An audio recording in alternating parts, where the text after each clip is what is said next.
this, so now I'm not looking at everyone. Do we have any public comment on items not on the agenda?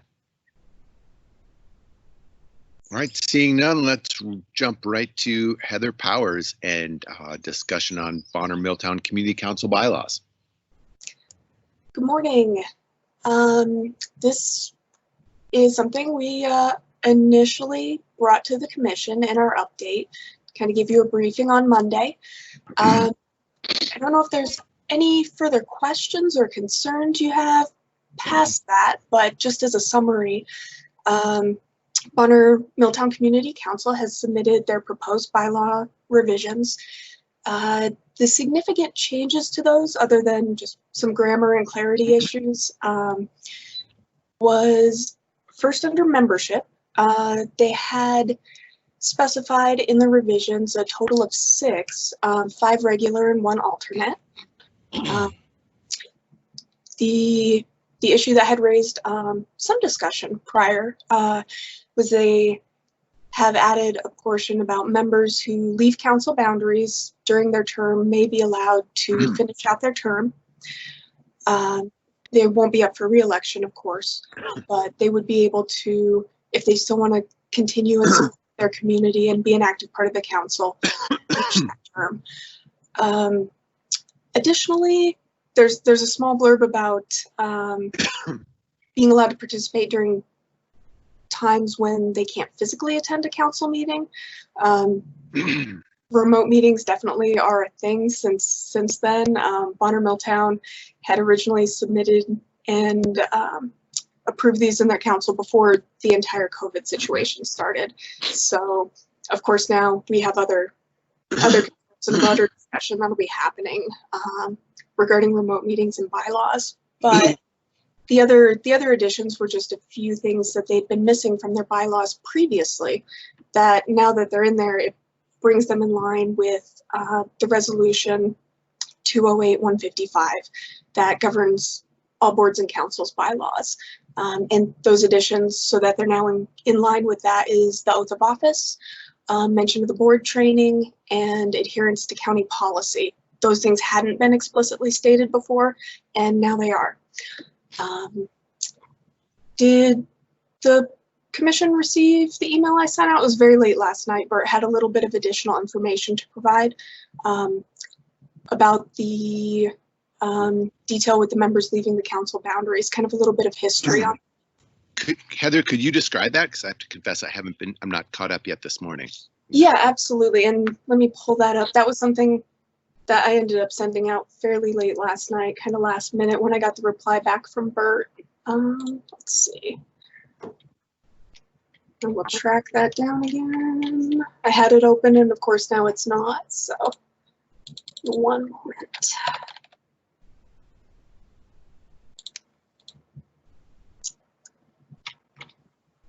Okay, so I could just read it verbatim. It's a pretty good explanation. Bert said, the rules for council membership have always been that to be elected, a person had to live within the boundaries of the council's district. There has never been, to his knowledge, any statement concerning the removal of a person who moves out of district. We felt that anyone who is involved enough to join the council and serve well should be allowed to complete their term if they moved, but we're still committed to supporting the community. However, living outside the district precluded them from re-election.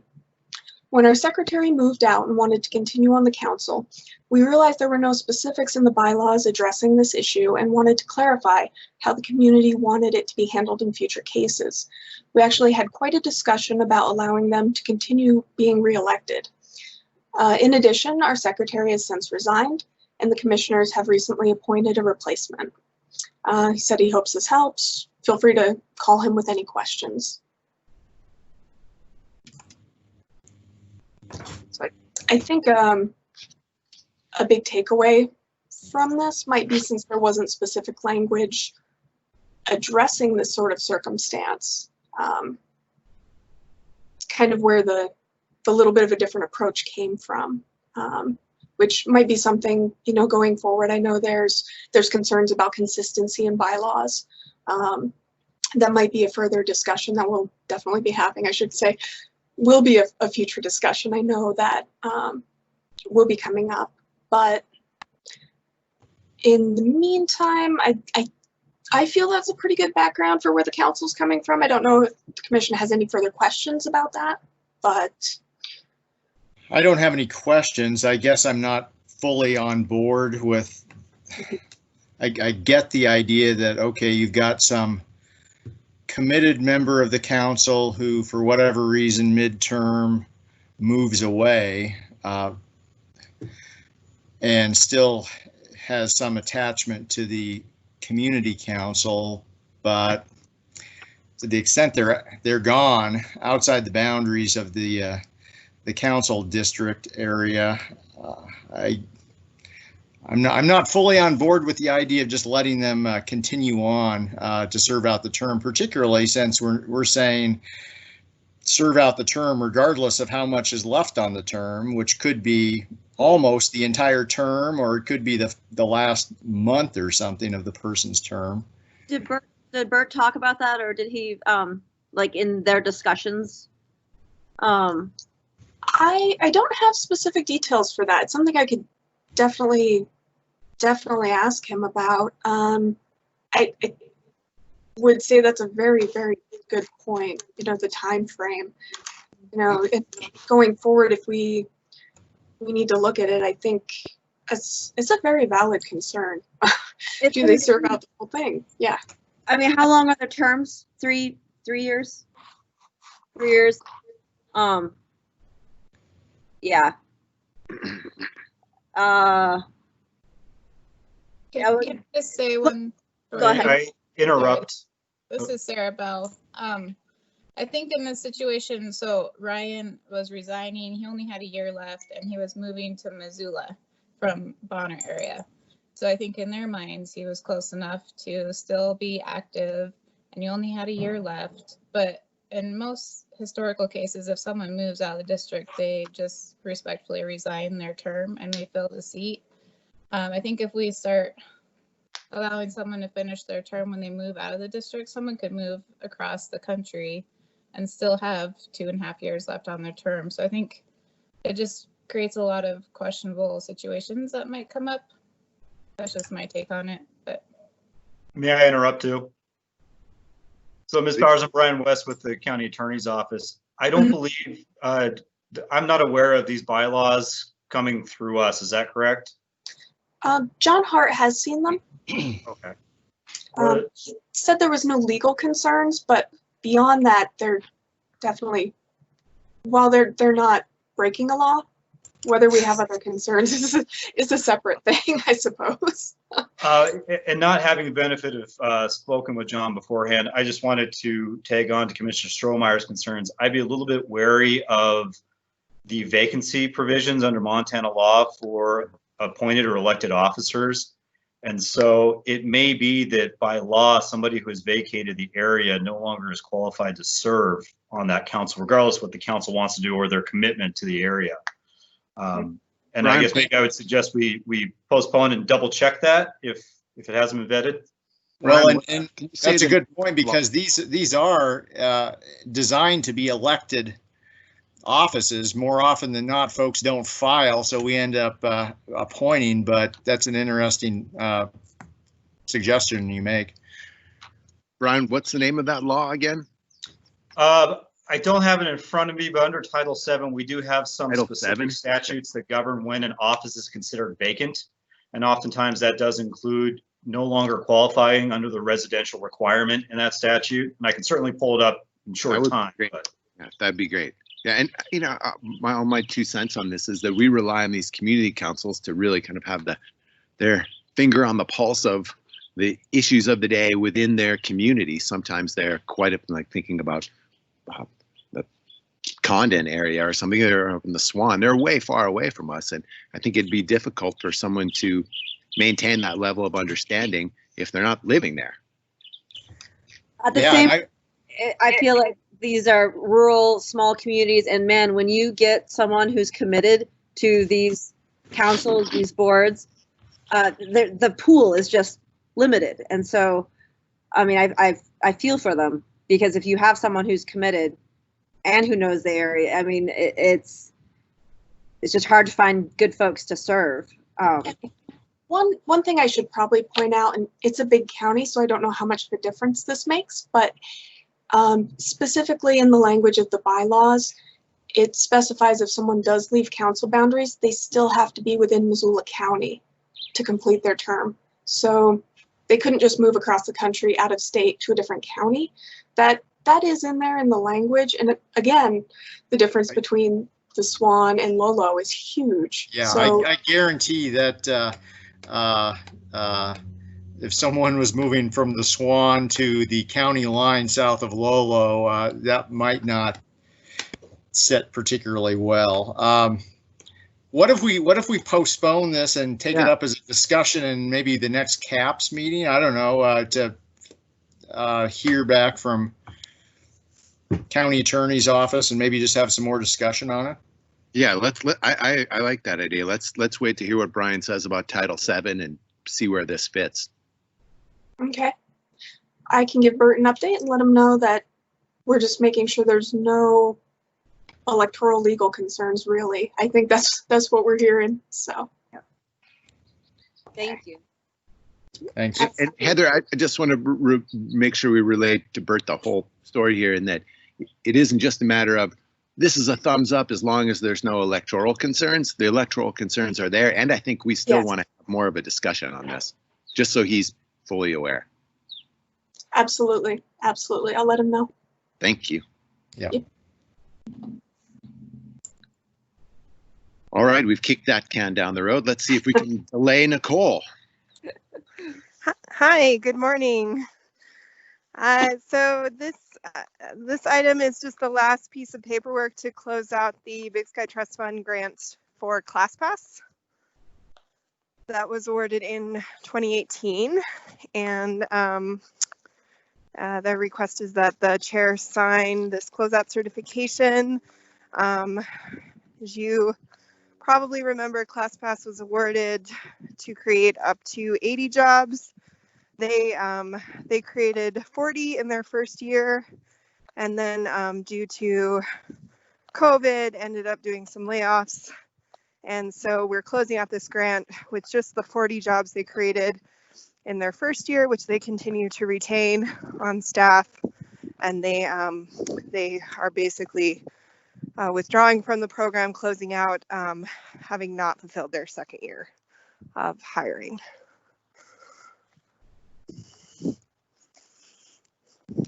Right. Anybody have any questions on this? No, I would move that we authorize the chair to sign the closeout certification. Second. All right, all in favor? Aye. Thank you. Thank you, Nicole. Okay, looks like we have a standard employment agreement for partnership. Yeah, so the next two are standard employment agreements with for Partnership Medical Center that the commission signs off on. These are based off the standard template for employees there. Rebecca Go, if I remember correctly, is an internal promotion to the position that was held by Mary Jane Nealon, who retired last month.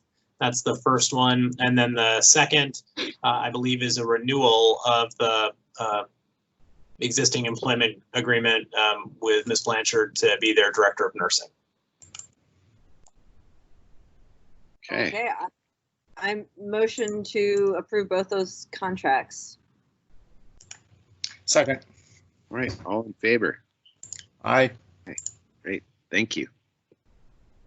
Vote is done. Any correspondence?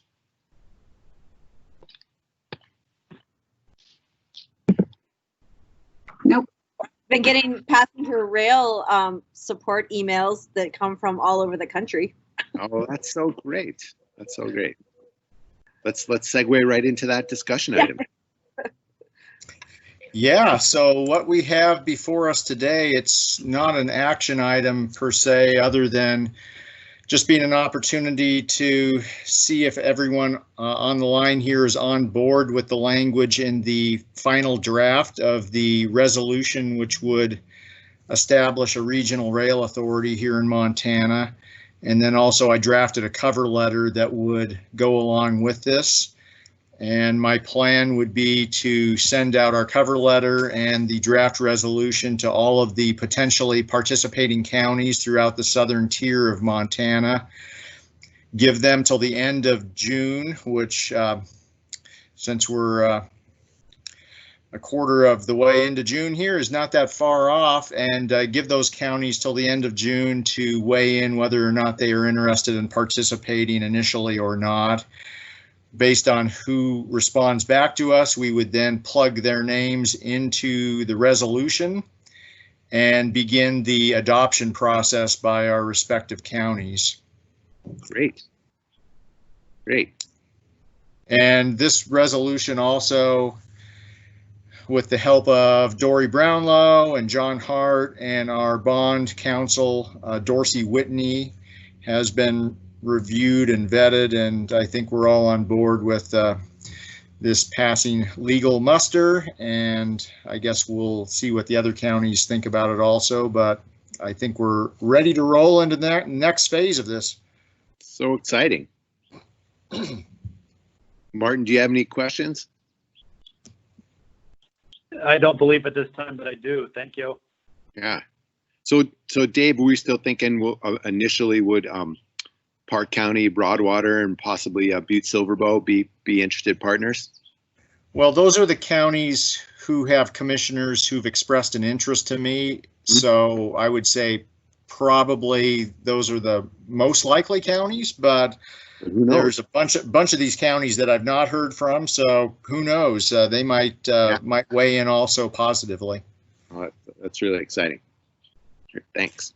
Yeah. So if you guys are okay with the language and the cover letter, language of the resolution and the cover letter, as soon as Sarah Bell finishes putting together a distribution list to all the county commissioners in these counties, I will blast it out, and we'll see what the response is. Blast away. Yeah. And is this all? Yeah, I do have one quick question, if I could. Yeah. Sorry to interrupt. I don't know who else is talking there. Hypothetically, say Broadwater County signs on, would the rail authority become official at that point, or would it be? Maybe give me a word on the process if another county says yes. Yeah, the process, which is lined out in state statute, for the creation of a regional rail authority, and this would be that we're proposing to name it the Big Sky Passenger Rail Authority, only requires 2 counties to do so, to adopt a resolution of intention to create this. So that would be the next step. Once we have the final language in the resolution, including the names of the counties who want to participate, each of those counties would go through their public hearing process, whatever that might be, to adopt it. So in the scenario that you've painted, Martin, Missoula County would, per its typical process, hold a public hearing on adopting this resolution. Presumably, unless I completely am misreading the tea leaves of folks on the phone here, I think we would probably adopt it. And if Broadwater County did the same, the authority would be established. Great, thank you. All right. Okay, I'll keep you posted. Good, thanks. And yes, oh, sounds like there's something out there. Sorry, it's Annie. So I'm going to send that letter out with the other items today in DocuSign. If you guys could sign that as soon as possible so I can get back to Dave, that would be great. Great, we'll do. Thanks for the reminder, Annie. You're going to have to remind us again as soon as this meeting's over. Thanks. Thank you. All right, and any communications needs, requests, comments, instructions? I have an abundance of instructions. No, I don't. I don't have any instructions. No, just posted that great video yesterday. I'm super proud to have it on our social media profile. I look forward to being able to share more. Nice. Martin, if you haven't seen it, you ought to check that one out. Martin, have you seen that? No, I don't know what video she's referring to. I saw the one you did on the pandemic and social justice. Which one's this? From Deshane?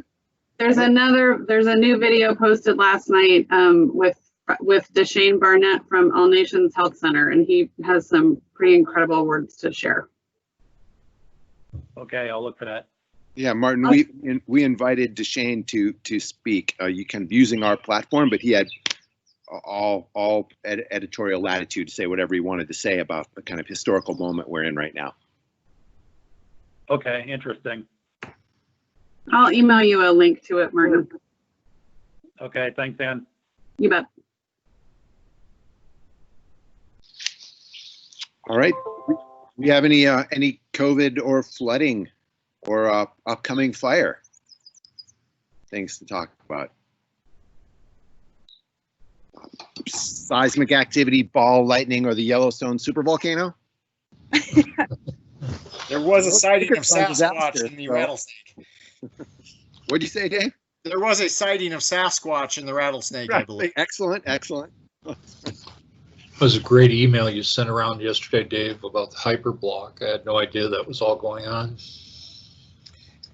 Yeah, that is an interesting turn of events. And Martin, I don't know if I could shoot you a copy of this news story that I just intercepted yesterday that provides some backstory in terms of the relationship between hyperblock and energy keepers and the demise of hyperblock. Yeah. I'd be interested in that as well. Thank you. Okay. So, Dave, do we know if they are ending their rental agreement with Steve and his partners? I don't, but it sounded like yesterday in our call with Dory, who I think's on the line here, she was going to chat with Mike or Steve because, like I think we've discussed, we could certainly play a role in helping find a replacement tenant for that facility. Dory, are you still on the line? I am. Yeah, I'll check in with Steve. I haven't heard back from him yet what the status is, and of course there's other places for rent too, so I'm always a little hesitant to recommend too much. They're pretty good at finding places, but I'll certainly keep you up to date as soon as I hear more. I know in what you presented, David said there was an auction of equipment, so that does seem to be a death knell of what they're doing. So if you need any computer equipment, maybe. Dory, when you reach out to him, if you wouldn't mind letting him know, we would, if he needs something from us, we would love to help if we can. Yeah, I will do that. We want to see that park succeed. Yeah, it's not every building that has a rail line that goes right into the middle of it. So there's some unique features that could be marketed. That is true. I will reach out and let you know what I hear back. Great sound stage too. That's huge. What is really? it? 7 acres under one roof? Is that right? Wow. I think at one point it might have been the largest wooden structure in the world or something. Like this side of the Mississippi, at least. Yeah, it's quite impressive. I'll let you know what I find out. Okay. Thanks. All right. Do we have anything else out there worthy of discussion? Great. No, we all have an additional half an hour in our lives. Well done, everyone. Hey, Juanita, while you're on the line, could you do me a favor and try to track down a pen so we can sign that plaque?